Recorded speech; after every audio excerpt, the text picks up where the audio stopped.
ജയിച്ച സ്ത്രീകളാണ് നമ്മളുടെ പിൻഗാമികളായിട്ട് വന്ന് നമുക്ക് വഴി തെളിച്ചിട്ടുള്ളത് അല്ലേ.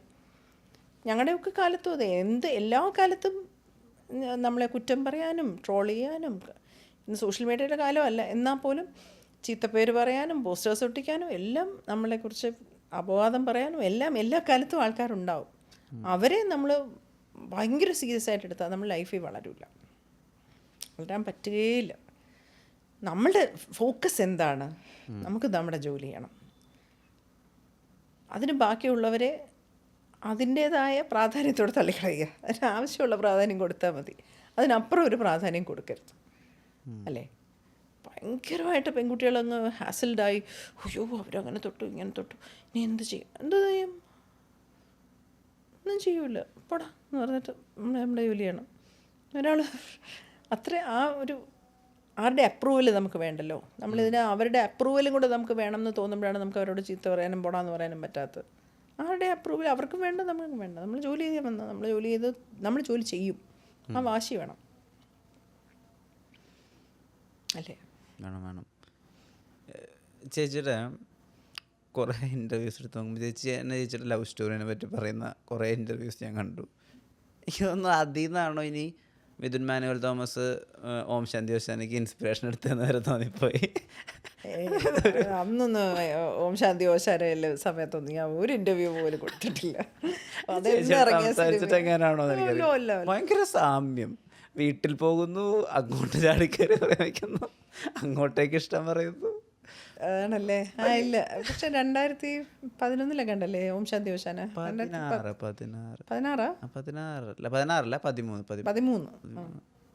ഞാൻ അതിനകത്തൊരു ടീച്ചറിന്റെ വേഷം ചെയ്തിട്ടുണ്ട്. മിഥുൻ മാനുവൽ ഇതറിയാനുള്ള ഒരു വഴിയില്ല. ഞാൻ ഇന്റർവ്യൂ ഒക്കെ കൊടുക്കുന്ന ഈ അടുത്തല്ലേ എറണാകുളത്ത് വന്നതിന് ശേഷം സംസാരിച്ച് ഇന്ററാക്ട് ചെയ്തിട്ട് ഇല്ല യൂണിവേഴ്സിലായിരിക്കും ചിലപ്പോൾ. ആരെങ്കിലും അമ്മന്ന് പറഞ്ഞിട്ടുണ്ടോ അത് ഭയങ്കര പാഷനേറ്റ് ആയിട്ട് നിന്റെ പോലെ പ്രേമിച്ച ഒരാളെ ഞാൻ കണ്ടിട്ടില്ല? എൻ്റെ ഫ്രണ്ട്സൊക്കെ ഇപ്പോഴും പറയും. ഈ കാര്യത്തിലൊരു എൻ്റെ ഫ്രണ്ട്സൊക്കെ ഇപ്പോഴും പറയും. കാരണം അന്നൊക്കെ എന്തിനാണ് ഈ പ്രേമിച്ചത്, എന്തിനാണ് കല്യാണം കഴിച്ചതെന്ന് അന്ന് സംശയിച്ചിരുന്ന ആൾക്കാരൊക്കെ ഇപ്പോൾ കഴിഞ്ഞ ദിവസം വിമൻസ് കോളേജിൻ്റെ 125ാം വാർഷികം ഉണ്ടായിരുന്നു. അപ്പോൾ അന്ന് ഭാരവാഹികളായിരുന്ന എല്ലാവരെയും ഒരു മെമൻറ്റോയും ഒരു ഇതുമൊക്കെ തന്നു, മെഡലും ഒക്കെ തന്നു. എന്നെയൊക്കെ വിളിച്ചിരുന്നു ചെയർപേഴ്സണായിട്ട്.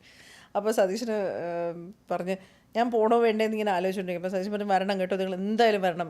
നിങ്ങളുടെ കോളേജ് നമ്മൾ അത്രയും കല്യാണം കഴിച്ചതിൻ്റെ അല്ലെങ്കിൽ പ്രേമിച്ചതിൻ്റെ പേരിൽ അത്രയും ഇഷ്യൂസൊക്കെ ഉണ്ടായ കോളേജാണ്.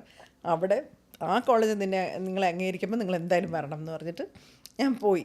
അപ്പോൾ അന്ന് ആ ഭാരവാഹികളായിരുന്ന മുഴുവൻ പേരും വന്നിട്ട് ഞങ്ങൾക്ക് പറഞ്ഞേ കണ്ട, ഞങ്ങൾക്ക് സതീശനെ കണ്ടാൽ മതി, മുഴുവൻ പേര് സതീശൻ്റെ കൂടെ നിന്ന് വർത്തമാനം പറയുമായിരുന്നു. എന്നിട്ട് പഴയ കഥകളും പ്രേമത്തെക്കുറിച്ചും ഒക്കെ അവർ പറഞ്ഞു, പഴയ കഥകളൊക്കെ പറഞ്ഞ് ചിരിക്കും. അപ്പം ഞാൻ പറഞ്ഞു നിങ്ങൾക്ക് എല്ലാവർക്കും സംശയമായിരുന്നില്ല കണ്ടോ സതീശനെ കല്യാണം കഴിച്ചിട്ട് ഞാൻ ഇപ്പം ഇവിടെ എത്തി വിളിക്കരുത് അന്ന് എന്തോ ഒരു നമുക്ക് ചില ഇൻഡ്യൂഷൻ അടിക്കത്തില്ലേ, ഇതാണ് എനിക്ക് വേണ്ടതെന്ന്.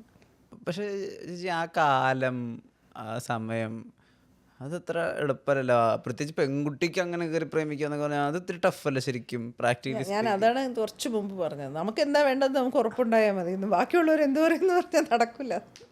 അത് സിനിമയായാലും ശരി പ്രേമമായാലും ശരി, നമുക്ക് എന്ത് വേണം, നമുക്ക് എന്താണ് വേണ്ടതെന്നുള്ളതിനെ കുറിച്ച് നമുക്കൊരു ഉറപ്പ് വന്നു കഴിഞ്ഞാലേ ബാക്കിയെല്ലാം മാറി വയ്ക്കും.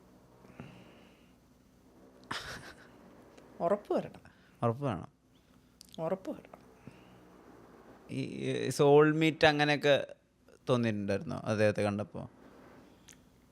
എനിക്ക് പരിചയമില്ലായിരുന്നു, അത്ര പരിചയം ഉണ്ടാക്കി പോയ ഗോസിപ്പുകളിൽ നിന്നുണ്ടായ പ്രണയമല്ലേ ഇത്? പക്ഷേ ആ ഗോസിപ്പുകളൊക്കെ വന്നപ്പോൾ സതീശൻ അതിനെ പ്രതികരിച്ച രീതി, ഇത് രാഷ്ട്രീയമാണ്, ഇത് മാറിക്കോളും, നിങ്ങൾ വന്ന് എൻ്റെ വീട് കാണും, എൻ്റെ വീട് കണ്ടു കഴിഞ്ഞാൽ നിങ്ങളുടെ പ്രശ്നങ്ങൾ തീരും, ഇത് വെറുതെ ഇതിനെ ഒന്നും അല്ലാതെ എന്നെ വേണമെങ്കിൽ വിളിച്ച് സംസാരിക്കാമായിരുന്നു, കാണാൻ പോകാമായിരുന്നു, വർത്തമാനം പറയാൻ വരാമായിരുന്നു. ഒരു 6 മാസം ഗ്യാപ്പ് ഉണ്ടെന്ന് ആലോചിക്കണം അല്ലേ. ഒരു പ്രാവശ്യം പോലും ഇത്രയും അധികം പോസ്റ്ററും ആൾക്കാരും ഒക്കെ പറഞ്ഞുകൊണ്ടിരിക്കുമ്പോൾ ഒരു പ്രാവശ്യം പോലും എന്നെ വന്ന് കാണാനോ സംസാരിക്കാനോ ഫോൺ ചെയ്യാനോ ഒന്നും ശ്രമിച്ചിട്ടില്ലാത്തൊരു മനുഷ്യനുണ്ട് നമുക്ക് കൊള്ളാലോ എന്ന് തോന്നൂലേ?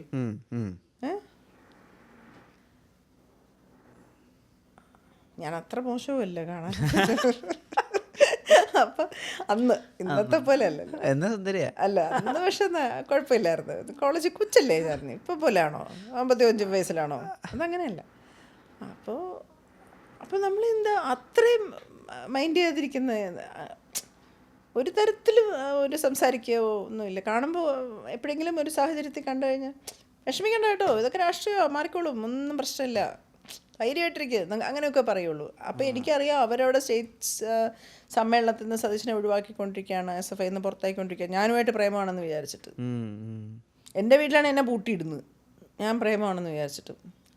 എൻ്റെ ഡിപ്പാർട്ട്മെൻറ്റിൽ, സൈക്കോളജി ഡിപ്പാർട്ട്മെൻറ്റിൽ ലത്തീഫ മാമൊക്കെ വന്നിട്ട് പാർവതി എന്തോ കല്യാണം കഴിച്ച് ഒളിച്ചോടി പോയി എന്നൊക്കെ കേൾക്കുന്നതൊക്കെ. ഒന്നും നടന്നിട്ടില്ല ഞങ്ങളവേ. അപ്പോൾ അങ്ങനെ ഒരു സംസാര പരിചയമൊന്നുമില്ല. അപ്പോഴാണ് സുന്ദർ എന്ന് പറഞ്ഞ നമ്മുടെ സുഹൃത്ത്, ഇപ്പം പാർട്ടിയിൽ വലുതായി, ഒരു കത്ത് കൊടുത്തയച്ചു, കല്യാണ കത്ത് കൊടുത്തയച്ചിട്ട് സതീശൻ്റെ ബ്രദറിൻ്റെ കല്യാണമാണ്, വന്ന് വീടൊക്കെ കാണുമ്പം. അപ്പോൾ ഞാൻ വിളിച്ചു ചോദിച്ചല്ലേ എന്നെ കല്യാണം കഴിക്കുമോ. അപ്പോൾ സതീശൻ പറഞ്ഞാൽ ഒരു കമ്മിറ്റി ഇരിക്കുവാണ് പിന്നെ വിളിക്കാം, എന്നിട്ട് വിളിച്ചില്ല, വിളിച്ചേ ഇല്ല. അന്ന് പിന്നെ ഇങ്ങനെ മൊബൈലൊന്നും ഇല്ല വിളിച്ച് സംസാരിക്കാനായിട്ട്. ഈ അവഗണിച്ചതാണോ വാശി കൂട്ടിയത്? അല്ല, സതീശൻ വിചാരിക്കുന്നത് എനിക്കന്ന് 19 വയസ്സല്ലേ ഉള്ളൂ. പിന്നെ എന്നെക്കുറിച്ചുള്ള ഇമേജും, ഡോക്ടറിൻ്റെ മോള്, പൈസ ഉള്ള വീട്, ധനാഢ്യമായ കുടുംബം, അങ്ങനെയൊക്കെ ഉള്ള കാര്യങ്ങൾ. ഇവർക്ക് എന്തെങ്കിലും സജഷൻ സീരിയസ് ആയിട്ട് എടുത്തെന്ന് എനിക്ക് തോന്നുന്നില്ല. എന്നെ സജഷനോട് എപ്പോഴെങ്കിലും വിഷ്ണു ചോദിച്ചു നോക്കെ എന്തായിരുന്നു സംഭവം. സജഷൻ അങ്ങനെ എന്നെ സീരിയസ് ആയിട്ട് എടുത്തിട്ടില്ല, ആയിരിക്കും, എനിക്ക് അറിഞ്ഞുകൂടാ. ഞാൻ പിന്നെ കല്യാണം അവിടെ വീട്ടിൽ പോയപ്പോഴത്തേക്ക് ചേച്ചി ചോദിച്ചു, പിന്നെ നിന്നെ പോലത്തെ കൂട്ടുകാരോ അവനുണ്ടാവും? നീ സഞ്ചിയൊക്കെ തൂക്കി നടക്കുന്ന കൂട്ടുകാരല്ലേ ഉള്ളൂ, മക്കളെ പോലത്തെ കൂട്ടുകാരൊക്കെ ഉണ്ട് അവന്, ഞാൻ കണ്ടിട്ടില്ല, ഇന്ന് വിമൻസ് കോളേജിലാണ് പഠിക്കുന്നത്, അവനെങ്ങനെ പരിചയം എന്നൊക്കെ ചോദിച്ചു. അപ്പോൾ ഞാൻ പറഞ്ഞാൽ എനിക്ക് സജഷനെ ഭയങ്കര ഇഷ്ടമാണ്, പക്ഷേ സജഷനെ കല്യാണം കഴിക്കാൻ സമ്മതിക്കത്തില്ല.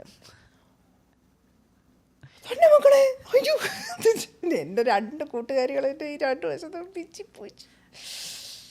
പ്രത്യേക ഇങ്ങനെ നോക്കാം, ഇവർക്ക് എന്തിൻ്റെ കേടാണ്.